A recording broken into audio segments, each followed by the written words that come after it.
안녕하세요. 상반기 성경 공부 두 번째 시간 시작하도록 하겠습니다. 오늘은 마태복음 22장 말씀을 함께 묵상할 텐데 22장은 예수님의 비유에 관한 말씀으로 시작을 합니다. 예수께서 다시 비유로 대답하여 이르시되 천국은 마치 자기 아들을 위하여 혼인잔치를 베푼 어떤 임금과 같으니 그 종들을 보내어 그 청한 사람들을 혼인잔치에 오라 하였더니 오기를 싫어하거늘 합니다. 예수님께서 다시 비유로 대답하셨다 해요. 다시니까 앞에 21장에서부터 이어지는 내용이죠. 사실 21장에서 예수님께서는 지금 대제사장들과 바리새인들을 만나셨고 그들에게 비유를 통해 책망하셨습니다. 두 아들의 비유 그리고 악한 소장농의 비유 이 두 가지 비유를 그들에게 들려주셨고 사실 그 비유를 들었을 때 이 대제사장들과 바리새인들도 이 비유는 지금 우리한테 하는 말이구나라는 걸 알았습니다. 굉장히 기분 나빠했고요. 그래서 예수를 좀 붙잡고자 했는데 혼내주고 싶었는데 이제 사람들이 무서워서 그렇게 할 수 없었다. 이렇게 이제 46절이 끝났었거든요. 근데 이 내용에 이어서 예수님이 계속 세 번째 비유를 지금 말씀하시는 것이죠. 분명히 그들의 표정이 달라지는 게 보였을 것이고 그들의 감정이 좋지 않아서 막 부글부글 한다는 걸 보셨을 텐데 그래도 예수님은 세 번째 비유로 그들에게 말씀하십니다. 이 세 번째 비유는 어떤 임금이 아들을 위한 혼인잔치, 그러니까 아들의 결혼식을 준비한 어떤 임금에 관한 비유입니다. 하나님의 나라가 이와 같다라고 지금 말씀을 하시는 건데 아들을 위한 혼인잔치를 준비한 임금 이것은 아마도 요한계시록 19장 9절 말씀과 연결될 것 같아요. 하나님께서 나중에 예수님을 위한 어린 양의 혼인잔치를 준비하신다라고 하는 물론 상징적인 언어입니다. 이 말씀이 요한계시록 19장 9절에 있거든요. 그리고 바로 그 하나님의 아들 어린 양의 혼인잔치에 청함을 받은 자들은 복이 있다라는 말씀이 있습니다. 아마 이 말씀과 좀 연결될 수 있는 그런 비유의 말씀인데 어떤 임금이 아들을 위한 혼인잔치를 준비하고 사람들을 초대한 것이죠. 그 요한계시록 19장 9절 방금 보여드린 말씀에 따르면 이 청함을 받은 자들은 복을 받은 사람들입니다. 복이 있는 자들이죠. 그런데 그들의 반응이 참 이상합니다. 종들을 보내서 임금이 그 청한 사람들을 혼인잔치에 오라고 하는데 이들이 오기를 싫어한다라는 뭐 그냥 초대를 받았는데 바빠서 못 갈 수도 있는 거 아닌가 이렇게 생각할 수 있지만 이 당시 유대의 문화를 우리가 좀 생각을 한다면 있을 수 없는 일입니다. 사실 여기에 나오는 이 그 청한 사람들은요 이미 그 잔치에 참여하겠다고 대답한 사람들이에요. 그러니까 그 당시 결혼 문화가 그랬다고 합니다. 그러니까 먼저 초대장을 보내요. 1차로. 그리고 그것에 대해 참석 여부를 응답을 받습니다. 그리고 두 번째로 오겠다고 한 사람들에게 두 번째 초대장을 보내는 거. 이제 다 준비가 됐습니다. 이제 오시면 됩니다라고 하는 이건 두 번째 초대인 것이죠. 그러니까 지금 임금이 종들을 그 청한 사람들에게 보낸다라고 할 때 청한 사람들은 이미 오겠다고 대답한 사람들이에요. 약속한 사람들이라는 뜻입니다. 그런데 그 사람들이 오기를 싫어한다라는 거예요. 왜 그럴까? 참 이게 궁금한데 일단 이들이 잔치에 가겠습니다라고 했다가 막상 그날이 되었을 때 오기를 싫어했다라는 건 우리 21장에서 보았던 그 두 아들의 비유 중에 맏아들과 비슷한 태도입니다. 어떤 포도원 주인이 맏아들에게 너 오늘 포도원에 가서 좀 일을 하면 좋겠다 했죠. 그때 아들이 뭐라 그랬습니까? 예, 아버지 가겠습니다 했단 말이에요. 그런데 가지 않았다라는 거죠. 지금 이 청함을 받은 사람들의 태도가 이와 같습니다. 처음에 초대장을 받았을 때에는 가겠습니다 했었거든요. 그래서 이제 그 사람들을 염두에 두고 잔치를 잘 준비했습니다. 그리고 모든 잔치가 준비가 되었으니 오십시오라고 했는데 가지 않겠습니다 이제 하는 거죠. 주인 입장에선 임금 입장에서는 굉장히 당황스러운 일인데 지금 잔치가 다 준비되었는데 오겠다는 손님들이 안 오겠다고 하니 이만큼 낭패가 어디 있겠습니까? 그래서 다시 다른 종들을 보냅니다. 다시 보냈다라는 건 이제 그들에게 세 번째 보냈다는 거거든요. 이것만 해도 지금 이 임금은 굉장히 자비로운 사람입니다. 그들의 상황을 어떻게든 이해해 주려고 하는 그런 모습이 나오는 거죠. 다시 다른 종들을 보내서 청한 사람들에게 이렇게 말해라 해요. 내가 오찬을 준비하되 나의 소와 살찐 짐승을 잡고 모든 것을 갖추었으니 혼인잔치에 오소서, 이렇게 하라는 거예요. 오겠다고 했던 사람들인데 이렇게까지 자세히 이야기할 필요 있을까 싶지만 그래도 열심히 설득해서 데리고 오라라는 것 같아요. 다시 다른 종들을 보냈다. 이것도 우리 21장에서 보았던 또 다른 비유와 연관되는 비슷한 장면이죠. 악한 소작농의 비유에서 그 새를 받으려고, 열매를 받으려고 그 종들을 보냈을 때 주인이, 그 소작농들이 그 종들을 때리고 죽이고 그랬죠. 그때 주인이 어떻게 했습니까? 다시 다른 종들을 보냈잖아요. 똑같이 하는 겁니다. 이 임금도 다른 종들을 보내서 한 번 더 그 청하는 거예요.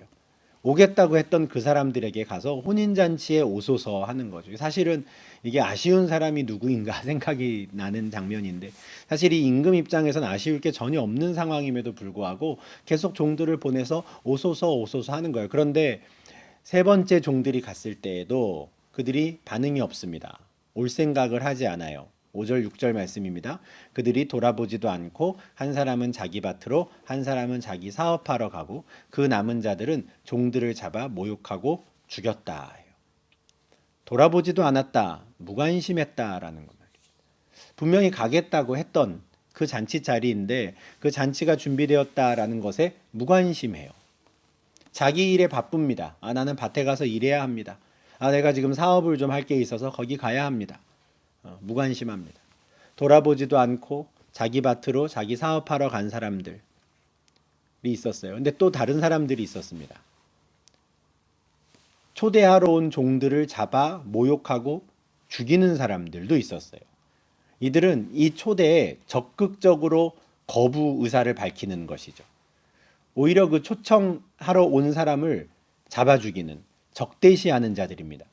무관심한 게 나을지 아니면 이들이 나은지 따질 수 없을 정도로 아주 냉담한 반응들이었던 것이죠. 이것도 역시 이 21장에 나오는 그 악한 소작농의 비유와 굉장히 좀 비슷한 상황입니다.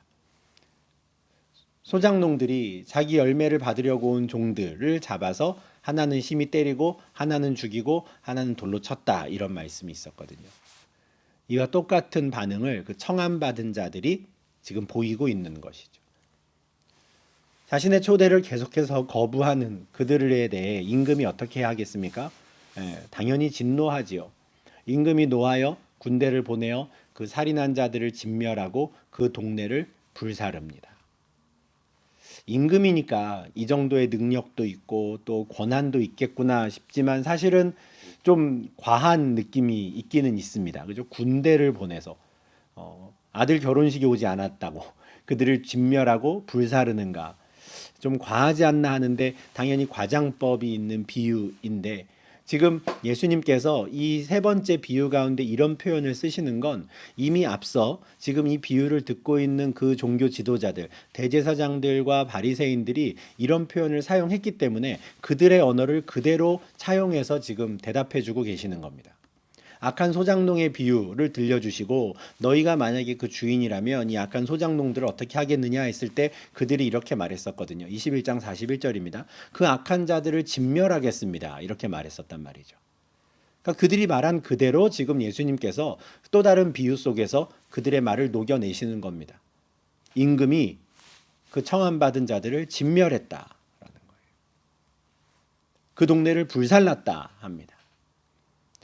앞서 그 어린 양의 혼인잔치와 지금 이 임금이 준비한 아들의 혼인잔치가 좀 상징적으로 맞닿아 있다, 연결된다 말씀을 드렸는데, 요한계시록 19장에서 그 어린 양의 혼인잔치에 이어지는 말씀 중에 이런 말씀이 있습니다. 또 내가 보매 그 짐승과 땅의 임금들과 그들의 군대들이 모여 그 말 탄 자와 그의 군대와 더불어 전쟁을 일으키다가 짐승이 잡히고 그 앞에서 표적을 행하던 거짓 선지자도 함께 잡혔으니, 전쟁에 대한 이야기가 나옵니다. 어린 양의 혼인잔치와 이 전쟁이 같이 있는 거예요. 어린 양의 혼인잔치에 참여하기를 거절한 자들, 오히려 악한 그 짐승을 따르는 자들, 그 짐승 앞에서 표적을 행하던 거짓 선지자들, 그들이 모두 진멸당하는 전쟁입니다. 이것이 비유 속에도 나오는 거예요. 임금이 노하여 군대를 보내어 그 살인한 자들을 진멸하고 동네를 불살랐다 하는 것이죠. 계시록에도 비슷한 장면이 나오죠. 유황불 붙는 못에 던져졌다 합니다. 그렇게 임금의 초청을 거절한 자들을 그렇게 진멸한 후에 임금은 종들에게 또 다른 명령, 새로운 명령을 내립니다. 혼인잔치는 준비되었으나 청한 사람들은 합당하지 아니하니 내 거리 길에 가서 사람을 만나는 대로 혼인잔치에 청하여 오라. 이것이 새로운 명령이었습니다. 청함을 받은 자들을 진멸한 이유, 그들이 합당하지 않기 때문에 그래요. 청함 받은 자들이 합당하지 않다고 해서 이미 준비된 혼인잔치를 하지 않을 이유는 전혀 없습니다. 혼인잔치는 계획대로 예정대로 진행이 됩니다. 그러니 그 혼인잔치에 참여할 새로운 사람들을 초청해야 하는 것이죠. 이번에 임금은 그냥 길거리에 나가서 사람을 만나는 대로 청하여 오라 이렇게 말해요. 내거리 길이라 그러면 이제 사람들이 제일 많이 다니는 그 사거리 길이죠. 거기에서 지나가는 사람을 붙잡고 응하는 대로 다 데리고 와라 하는 거예요. 이 명령을 받은 종들이 즉각 그 명령을 수행합니다. 종들이 길에 나가 악한 자나 선한 자나 만나는 대로 모두 데려오니 혼인잔치에 손님들이 가득한지라. 종들이 길에 나가서 막 데리고 옵니다. 그리고 그렇게 다 데리고 와보니 악한 자나 선한 자가 다 섞여 있어요. 여기 나오는 이 악한 자나 선한 자나라는 말은 자기들끼리 아마 했던 이야기로 보입니다. 임금의 눈에 보기에 악하고 선하고가 아니라 그냥 잔치에 모인 사람들끼리 그냥 와 보니 쟤도 왔네 쟤도 왔네 아우 제가 어떻게 감히 여기에 오나 제가 어떻게 감히 임금의 혼인잔치에 오나 나라면 괜찮지 뭐 이런 식으로 생각을 한 거죠. 악한 자나 선한 자나 상관없이 종들이 그 초청에 응하는 대로 다 데리고 왔고요. 결국 혼인잔치에 손님들이 가득하게 됩니다. 혼인잔치는 다 준비됐고 손님들이 다 왔습니다 라는 소식을 듣고 이제 임금이 그 잔치의 자리에 나타납니다. 임금이 손님들을 보러 들어올새 거기서 예복을 입지 않은 한 사람을 보고 이르되 친구야 어찌하여 예복을 입지 않고 여기 들어왔느냐 하니 그가 아무 말도 못하거늘. 손님들을 보러 임금이 들어왔는데 눈에 띄는 한 사람이 있었습니다. 예복을 입지 않은 한 사람. 악한 자나 선한 자나 다 잔치 자리에 왔는데 그들이 다 예복을 입고 있었어요. 근데 딱 한 사람 빼고. 임금이 그 사람에게 이렇게 말합니다. 친구여, 어찌하여 예복을 입지 않고 여기 들어왔느냐. 이게 참 또 지금 우리의 생각에는 좀 이상한 말입니다. 길에서 만나서 사람을 그냥 이렇게 데리고 왔는데 왜 좋은 옷을 입지 않고 왔냐고, 왜 예복을 입지 않았냐고 하면은 좀 이상하죠. 지금 길거리에 나가서 당장 데리고 온 사람인데. 근데 임금이 이렇게 말하는 것도 그 당시에 결혼 문화와 연관된 표현입니다.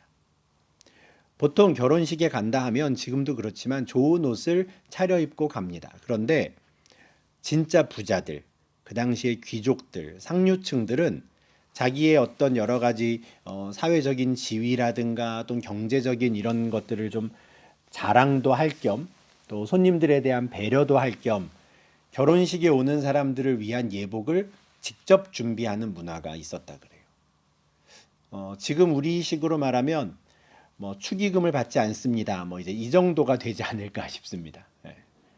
그냥 오면 결혼식에 들어갈 예복은 제가 준비합니다. 이렇게 되는 거죠. 그 당시의 문화입니다. 임금도 마찬가지예요. 그냥 닥치는 대로 초청에 응하는 대로 와라 할 수 있었던 이유가 이겁니다. 오면 예복은 내가 준비할 테니까 그냥 데리고 와라 하는 거예요. 이런 문화적인 맥락에서 지금 한 이야기구나라는 것을 우리가 또 알 수 있는 게 이 말을 들은 그 사람이 아무 말도 못했다 하는 거예요. 예복을 입지 않은 한 사람이 아무 말도 못해요. 만약에 자기가 준비해온 옷을 입는 거라 그랬으면 뭐라고 말했겠죠. 내가 시간이 없었습니다. 지금 바로 오라 그래서 그냥 바로 왔습니다. 억울합니다. 뭐 이럴 텐데 아무 말도 못했다는 건 뭡니까? 주인이 준비한 예복을 거절했다라는 거예요. 임금이 준비한 예복을 입지 않고 그냥 내 옷 입고 들어왔다라는 겁니다. 악한 자나 선한 자나 다 잔치에 들어오는 것을 허용했던 임금인데 예복을 입지 않은 이 사람은 쫓아냅니다. 이게 아주 중요한 부분이죠. 13절 14절입니다. 임금이 사환들에게 말하되 그 손발을 묶어 바깥 어두운 데에 내던지라. 거기서 슬피 울며 이를 갈게 되리라. 그러면서 뭐라고 말씀하십니까? 청함을 받은 자는 많되 택함을 입은 자는 적으니라. 예복을 입지 않은 이 사람 손발을 묶어 바깥 어두운 데에 내던져라. 악한 자들을 골라내어 내던져라 하지 않으시고 이 임금이 예복을 입지 않은 자, 내가 그에게 준 예복을 거절한 자, 그를 바깥 어두운 데에 내던져라. 그는 거기서 슬피 울며 이를 갈게 되리라. 여기 비유 속의 내용입니다. 그리고 그 비유의 결론이 어떻게 됩니까? 청함을 받은 자는 많되 택함을 입은 자는 적으니라. 정말 많은 사람들이 청함을 받았어요. 앞서 1차 초대장을 받았던 사람들도 있었어요. 그들이 오겠다 했었는데 안 와요. 길거리에 나가서도 종들에게 청함을 받은 사람들이 정말 많았을 겁니다. 그래서 그 청함을 받은 대로 사람들이 와가지고 잔치자리를 꽉 메웠어요. 그런데 그렇게 잔치자리에 앉아 있던 사람들 중에도 또 쫓겨나는 사람이 생겨요. 왜요? 택함을 입은 자는 적기 때문에 그렇습니다. 택함을 입었다라고 하는 것의 의미가 무엇일까를 우리가 좀 생각하게 되는 이 비유의 말씀입니다. 임금이 자기 아들의 혼인잔치를 준비했고 그 잔치에 참여하라고 초대장을 받은 사람들이 정말 많은데 끝까지 그 임금의 그 잔치 자리에 참여할 수 있었던 사람들, 쫓겨나지 않고 계속 그곳에 있을 수 있었던 사람들, 그들이 택함을 입은 자입니다. 이 비유는 우리가 교회에서 배우고 또 묵상하는 성경 말씀들 그리고 아주 중요한 구원론과 관련된 우리가 또 여러 가지 생각을 할 수 있는 비유입니다. 로마서 3장 28절에는 이런 말씀이 있죠. 그러므로 사람이 의롭다 하심을 얻는 것은 율법의 행위에 있지 않고 믿음으로 되는 줄 우리가 인정하노라. 율법의 행위에 있지 않다라는 것, 이것을 방금 우리가 묵상했던 그 비유 속에서는 악한 자나 선한 자나 다 잔치 자리에 참여했다라는 것에서 우리가 좀 연관성을 찾을 수 있습니다. 율법의 행위에 있지 않아요. 우리가 하나님 앞에 의롭다 하심을 얻는 거, 어린 양의 혼인잔치에 참여하는 거, 그건 율법의 행위에 있지 않습니다. 믿음으로 돼요. 그런데 비유 속에서는 예복을 입지 않은 자가 쫓겨났다라고 하거든요. 그러면 그 예복이 믿음일까? 우리가 생각을 할 수 있는데 요한계시록 19장 7절과 8절에 보면 이 어린 양의 혼인잔치에 참여한 사람들이 어떤 옷을 입고 있는가가 나옵니다. 요한계시록 19장 7절 8절입니다. 우리가 즐거워하고 크게 기뻐하며 그에게 영광을 돌리세. 어린 양의 혼인기약이 이르렀고 그의 아내가 자신을 준비하였으므로 그에게 빛나고 깨끗한 세마포 옷을 입도록 허락하셨으니 이 세마포 옷은 성도들의 옳은 행실이로다. 세마포 옷이 나옵니다. 이게 혼인잔치에 참여하는 사람들, 그 신부가 입는 옷이에요. 근데 그 세마포 옷이 무엇이라 합니까? 성도들의 옳은 행실입니다. 율법의 행위로 되지 않고 믿음으로 말미암아 우리가 의롭게 된다 그러면 아멘 하는데 여기서 옳은 행실이로다라고 하니까 조금 마음이 좀 불편하신가요? 그 세마포 옷은 성도들의 믿음이로다 이러면은 우리가 참 마음이 편할 텐데요. 근데 옳은 행실이로다 한단 말이에요. 율법의 행위로 의롭게 되지 않고 율법의 행위로 그 자리에 참여하는 게 아니고 선한 자나 악한 자나 다 잔치 자리에 참여하는데 여기서 말하는 그럼 옳은 행실은 무엇인가? 여기서 말하는 옳은 행실은 회개에 합당한 열매입니다. 정말 참된 믿음을 가진 자인가가 구별될 수 있는 회개에 합당한 열매, 그것이 바로 옳은 행실이에요. 제가 이렇게 말씀드리는 이유는 이 세 번째 비유가 또 앞에 있는 비유와 계속 연결되기 때문에 그렇습니다. 21장 30절에서 이 두 아들의 비유 중에 둘째 아들이 이런 사람이었잖아요. 아버지가 오늘 포도원에 가서 일해라 라고 했을 때 처음에 싫습니다 했던 사람이에요. 그런데 어떻게 합니까? 그 후에 뉘우치고 갔어요. 종교 지도자들도 예수님의 이 비유를 듣고 둘째 아들이 아버지의 뜻대로 행한 사람입니다 라고 대답을 했단 말이에요. 중요한 게 뭡니까? 좋다 싫다 말한 거 이게 중요하지 않아요. 실제로 그가 어떻게 행동했는가. 특히나 둘째 아들은 처음에 싫습니다 했던 그 행동을 뉘우치고 간 거죠. 뭡니까? 회개하고 열매를 맺은 겁니다. 회개에 합당한 열매를 맺는 거. 이 둘째 아들은 옳은 행실을 한 거예요. 그게 세마포 옷이 되는 겁니다. 그러면 왜 뉘우치고 갔을까요? 아버지에 대한 믿음, 아버지에 대한 사랑 때문에 그렇게 되는 것이죠. 지금 이 비유는 예수님에 대한 믿음이라는 것은 하나님에 대한 믿음, 하나님에 대한 사랑이라는 것은 말로만 되지 않는다라는 거예요. 말로만 제가 그 잔치 자리에 참여하겠습니다 한다고 해서 되는 게 아닙니다. 예복을 입어야 돼요. 옳은 행실, 회개에 합당한 열매라고 하는 그 옷을 입은 자들만이 진정으로 그 자리에 참여할 수 있는 자격이 주어지는 겁니다. 예전에 우리끼리 비교할 때 너는 착한 사람이었구나, 너는 악한 사람이었구나, 상관없습니다. 선한 자나 악한 자나 둘 다 뉘우치고 갔다면 괜찮은 거예요. 21장 41절에서 이 종교 지도자들도 이런 말을 했죠. 포도원은 제때의 열매를 바칠 만한 다른 농부들에게 새로 줄 겁니다. 열매가 중요하다는 걸 자기들도 알고 있었단 말이에요. 하나님에 대한 믿음은, 예수 그리스도에 대한 믿음은, 그리고 하나님 앞에서 의롭게 될 때의 그 믿음은 그냥 말로만 떠드는 믿음이 아닙니다. 회개에 합당한 열매가 있는 믿음이에요. 이게 어떤 우리가 뭐 과학적으로 논리적으로 이걸 생각을 하다 보니 자꾸 믿음과 행동을 우리가 구분시키는데요. 이건 구분이 될 수가 없습니다. 우리 차원에서는 믿음이라는 표현보다는 사랑이라고 말하는 게 저는 이걸 좀 더 분명하게 이해할 수 있다고 생각합니다. 믿음은 왠지 행동이랑 좀 구분될 수 있을 것 같아요. 근데 사랑을 한번 생각해 보십시오. 말로만 사랑한다 하는 것이 가능합니까? 아니죠. 행함과 진실함으로 해야죠. 말로만 사랑한다 할 수 있는 건 가짜입니다. 모두가 다 알아요. 내가 누군가를 사랑한다라는 건 그 사람과 함께 시간을 보내는 게 즐거운 거고요. 그 사람과 함께하는 그 모든 삶이 좋은 거예요. 그게 사랑인 것이죠. 말로만 누구를 사랑한다 하고 정작 모든 생애의 시간들은 다른 사람과 보낸다? 이건 참된 사랑이 아닌 것이죠.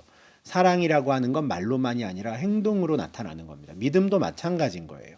그래서 야고보서 2장 19절 20절에서 유명한 말씀이 있죠. 행함이 없는 믿음은 헛것이다 하는 겁니다. 이게 행함과 믿음이 떨어질 수 있다는 뜻이 아니에요. 떨어질 수 없다는 거예요. 떨어질 수 있다고 말하는 사람, 그 사람은 가짜다 이런 말입니다. 오죽하면 야고보가 이런 말까지 하겠습니까? 그래, 너가 하나님은 한 분이신 줄 믿는구나. 아유, 잘한다. 그런데 귀신들도 하나님이 한 분인 거는 안다. 이렇게 말해요. 나에게 행함이 없다면 귀신들이 하나님은 한 분이시지 라고 말하는 거랑 뭐가 다르겠습니까? 정말 하나님이 한 분이심을 믿는 자다운 삶이 나타나야 하는 것이죠. 하나님만이 이 땅의 유일한 창조주시고 이 세계의 주관자이시라는 것을 믿는 그 믿음이 삶에서 나타나야죠. 그게 아니라면 말로만 나는 하나님 믿어요. 하나님 한 분이시죠. 그렇게 말로 떠드는 거 다 쓸데없는 일이다. 헛것이다라는 거. 우리가 율법의 행위로 의롭게 되지 않고 믿음으로 된다라고 할 때 그 믿음은 당연히 행함이 뒷받침된 믿음입니다. 회개에 합당한 열매가 있는 믿음이에요.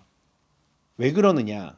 믿음은요, 그냥 우리가 여기 가만히 서 있고 하나님이 저 멀리서 자, 너 가져라 이거 하고 하나님의 의를 던져주거나 어떤 믿음을 던져주시는 그게 아니기 때문에 그렇습니다. 믿음이란 뭐냐면 그리스도와 우리를 연합하게 만드는 거예요. 우리와 합하게 되는 그게 믿음입니다. 갈라디아서 3장 26절 27절이에요. 너희가 다 믿음으로 말미암아 그리스도 예수 안에서 하나님의 아들이 되었으니 누구든지 그리스도와 합하기 위하여 세례를 받은 자는 그리스도로 옷 입었느니라. 믿음을 갖는다라는 건요, 그리스도와 합하는 겁니다. 어떤 한 남자가 한 여자를 사랑한다라는 건 뭡니까? 그와 하나 되기를 원한다는 거예요.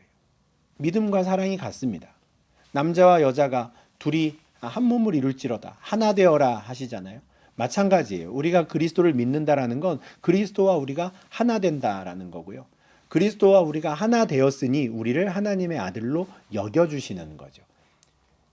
그리스도와 연합한 것에 대해서 바울이 갈라디아 3장 27절에서는 그리스도로 옷을 입는다 이렇게도 표현하는 거예요. 예복을 입듯이 그리스도로 옷을 입습니다. 그런데 그 옷을 입은 자들은 어떻습니까? 회개에 합당한 열매가 나오는 거예요. 왜냐? 고린도후서 4장 16절처럼 그리스도인들은, 진짜 성도들은 그들의 속사람이 날로 새로워지기 때문에 그렇습니다. 그리스도로 옷 입었는데 저는 달라지지 않았어요. 그리스도로 옷 입었는데 저는 변화되지 않았어요. 이거는 있을 수 없는 일입니다. 그거는 그리스도로 옷 입지 않은 사람이에요. 믿음이 없는 자입니다. 예수를 믿는 사람은 반드시 달라집니다. 반드시 변화돼요. 다만 각 사람이 변화되는 시간이 다를 뿐이에요. 누구는 30년이 걸리기도 하고, 누구는 20년이 걸리기도 하고, 누구는 사도 바울처럼 순식간에 사람이 완전히 달라지기도 하고요. 이게 다 사람마다 다를 뿐이지 변화가 없는 사람은 없습니다. 반드시 속사람이 날로 새로워지기 때문에 그래요. 이게 믿음의 효력입니다. 믿음은 거듭 말씀드리지만 저 멀리 계신 하나님께서 우리에게 던져주시는 그 어떤 게 아니에요. 너 믿음이 있냐? 그럼 너에게 의를 줄게. 잘 받아 하고 멀리서 던져주시는 게 아니라 믿음이 있는 자들은 그날부로 그리스도와 연합하게 되는 겁니다. 그리스도와 꽉 묶여버리는 거예요. 그리스도와 그렇게 꽉 묶여서 하루하루를 사는데 달라지지 않는다? 있을 수 없는 일입니다. 연합되지 않은 거예요. 달라지지 않는다면. 마태복음 7장 17절에 좋은 나무마다 아름다운 열매를 맺는다. 그렇게 우리가 그리스도와 연합한 자가 되면, 참 포도나무이신 예수께 접붙임된 자가 된다면 반드시 아름다운 열매는 맺는 거예요. 좋은 나무에 붙어 있으면서 나쁜 열매를 맺는다? 불가능한 일입니다. 회개에 합당한 열매가 반드시 맺어지는 거예요. 로마서 11장 17절에 돌 감람나무였던 너가 이제는 참 감람나무에 붙지 않았느냐 하는 거예요. 이제 너에게 진짜 좋은 진액이 흘러가지 않느냐? 그러면 너는 반드시 열매를 맺을 것이다 하는 거예요. 요한복음 15장에서 예수님이 직접 하신 말씀도 이거죠. 나는 참 포도나무다. 내게 붙어 있어서 열매를 맺지 않는 가지, 그건 내가 잘라버린다. 말이 안 되는 표현입니다. 참 포도나무에 붙어 있는데 열매를 맺지 않는다. 비유니까 이런 표현이 가능하지 실질적으로는 불가능한 거예요. 그냥 그건 처음부터 붙어 있지 않았던 겁니다. 그게 믿음이에요. 믿음이고 사랑이고, 그 믿음은 당연히 회개에 합당한 열매가 나올 수밖에 없는, 속사람이 변화되어서 내가 누군가를 믿는다, 사랑한다, 그를 향한 나의 태도가 달라지는 게 당연하듯이, 요한복음 15장 10절에서 내가 아버지의 계명을 지켜 그의 사랑 안에 거하는 것 같이 너희도 내 계명을 지키면 내 사랑 안에 거하리라 하신단 말이에요. 하나님을 사랑합니다. 이것은 내가 하나님의 계명을 지킵니다와 같은 말이에요. 내가 하나님을 믿습니다. 하나님을 사랑합니다. 난 하나님의 계명을 지킵니다. 같이 가는 거란 말이에요. 절대 믿음과 행동은 떨어질 수가 없습니다. 사랑과 행동이 구분될 수가 없어요. 같이 가는 것이죠. 청함을 받은 사람들은 많습니다. 택함을 입은 자가 적어요. 믿는다 말하는 사람 많고요. 주여 주여 하는 사람 많습니다. 그러나 회개에 합당한 열매를 맺음으로써 내가 정말 참 포도나무에 붙어있는 가지입니다 라는 걸 나타내는 사람은 그리 많지 않습니다. 예수를 믿기 전에는 악한 자, 선한 자, 우리가 보기에 서로 차이가 있을 수 있어요. 그러나 예수를 믿는 순간 그들 모두가 그리스도를 닮은 자로 점점 변화되어 갑니다. 그리고 주의 말씀에 순종하는 자가 되어가는 것이죠. 지금 예수님은 이 세 번째 비유로 이 대제사장들과 바리새인들에게 너희에게 그 열매가 있느냐 질문하시는 거예요. 너희에게 그 열매가 없다면 너희는 쫓겨나서 바깥 어두운 데서 이를 갈게 될 것이다. 경고하시는 겁니다. 열매가 있느냐 경고하시는 거예요. 말로만 나 하나님을 사랑합니다. 나 하나님 율법을 잘 압니다. 하나님 율법을 가르칩니다. 의미 없다 하는 것이죠. 회개에 합당한 열매, 그 옳은 행실로 세마포 옷을 입고 그 예복을 입어야지만, 그렇게 나의 본 모습이 감춰져야지만 그 혼인잔치에 참여하는 합당한 자가 되는 것입니다. 이렇게 세 가지의 비유로 지금 예수님께서 지금 예루살렘 성전에서 만난 종교 지도자들을 책망하시는데, 이 말을 듣고 이제 막 부글부글하죠. 이들이. 그래서 지금 예수님을 이제 앞으로 하나하나 찾아와 가지고요. 예수님과 계속 논쟁을 하고 어떻게든 예수를 말의 올무에 걸어보려고 막 애를 쓰기 시작합니다. 견디지 못하는 거예요. 마음이 완악한 자들입니다. 그들의 태도, 그들의 반응에 대해서는 우리 다음 영상에서 이어가도록 하겠습니다.